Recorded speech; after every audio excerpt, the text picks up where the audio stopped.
Hey, so in Magic the Gathering, what is the one thing maybe you struggle the most with? It's the same thing you keep happening over and over and over again, maybe to you occasionally, things you forget or whatever. Write those comments below.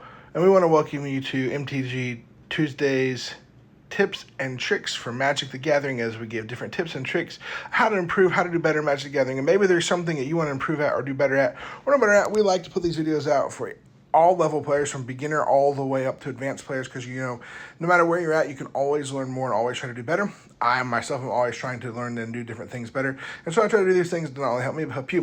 And today we're bringing you one from Sort of Friends, so if you put some in the comments, we will definitely feature you. I can't always guarantee you I will tag you because sometimes I forget, and I apologize for those that I've forgotten in the past. But Sorts of Friends last week commented and said how to know when to remove stuff or what to remove. And that can be very difficult in Magic the Gathering because there's a lot of different things that are going on in the game. And sometimes I've watched people just throw off their removal as fast as possible for the first little threat thing. And then they don't have removal for the big threat. And so I think it depends on your play group. I think as you play with people, you get to kind of know how they play. Sometimes maybe they sandbag, they hold back, so they put something kind of scary out, but they hold the scary thing back so that you can to coax out removal. I know I do that sometimes when I play just to see if it's out there, removal or counterspell. But when you want to remove something, okay, you definitely want to remove stuff when it is a big scary threat. Like, oh, if we don't get rid of this, the game is over or whatnot. So that is 100% definitely removal. And what kind of removal? This is why I always say in your decks, run more targeted removal. Board wipes are okay, but run more targeted removal. By that I mean things that can target not only creatures, but there's a lot of things out there that say destroy, target non-land permanent. So you can hit anything, or even destroy target permanent. Those are great, or exile target permanent. Those are great as well. Things like Mortify, things like Beast Within, Generous Gift, I believe, is one of them as well. So you can get rid of lands, but you can also non-land permanents. You can get rid of enchantments, artifacts, any planeswalkers, things that are causing trouble. So when is the remove wow? So I can guarantee you if someone's dropping down something like a Shieldred, a Rhystic Study should get removed as quick as possible because if you can remove it quickly so that they're not drawing their cards. It needs to be removed.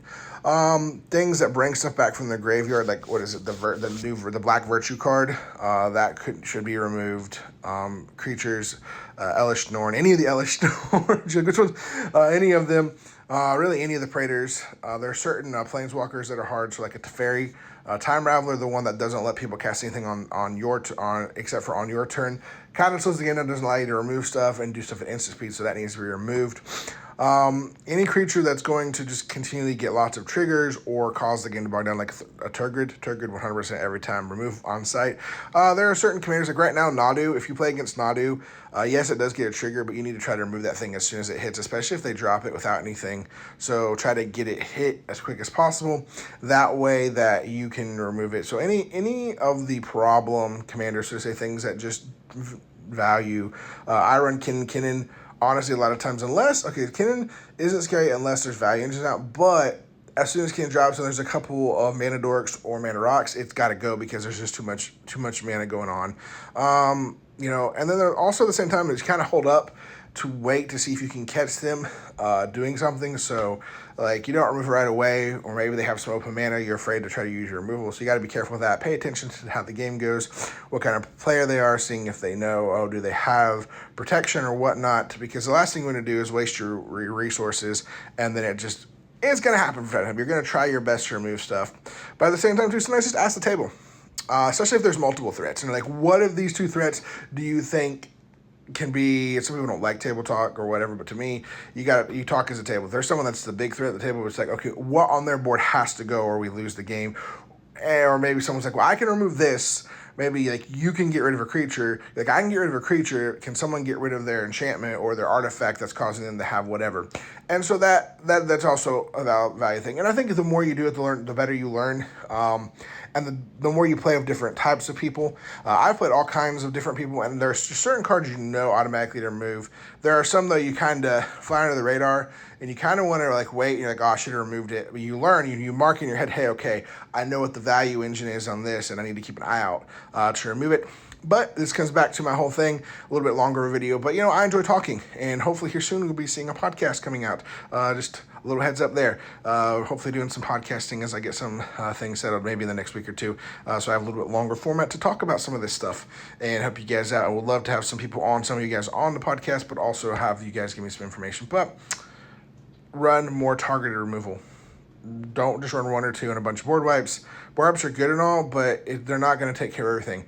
You should run 1 or 2 board wipes, specifically ones that can get rid of also enchantments, artifacts. You need those kind of removals in your deck because there are crazy enchantments and artifacts as well. At least 1 or 2 enchant artifact removals and lots of creature removal, targeted removal, things like that.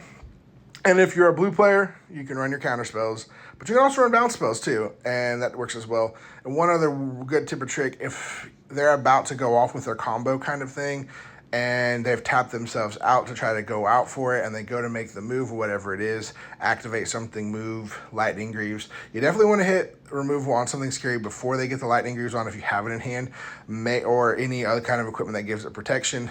You want to kind of force them to have to be like, oh, I have to retarget, retry this now. And so, yeah, that's it. And thank you, sort of friends, with that. And don't forget to leave comments below some things maybe you would like some tips or tricks about. We'd love to add them to the list. And as always, thank you guys so much for being here, and we'll see you next time.